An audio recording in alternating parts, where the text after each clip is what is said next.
if you're concerned about your baby's movements, don't try and wake them up because you're concerned. Don't delay. So sure, if you want to have a cold drink when you sit down and have your daily bonding session with your baby and your daily playing with your baby, fine.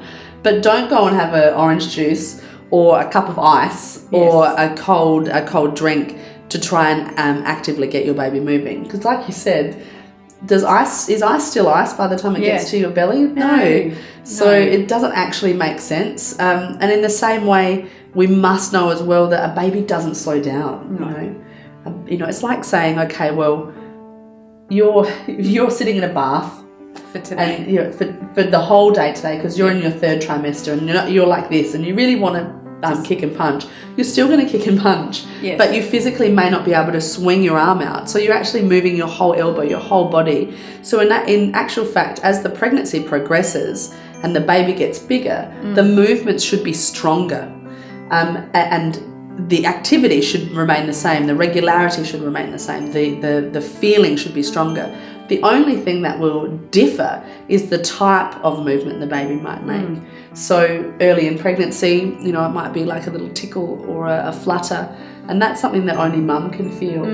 And in mid-pregnancy, you know, closer to the third trimester, but in the second trimester, you'll start to feel the punches and the kicks, and these are movements that dad can feel too and partner can feel as well. So that's how they can actively get involved in getting to know their baby. But then in the third trimester, it's the same. You actually may even see the baby physically moving in your belly, and the pattern, strength and frequency should be something that is regular for your baby. So what we do know is that if a baby is unwell, that it may move less. That means not as strong, not as often.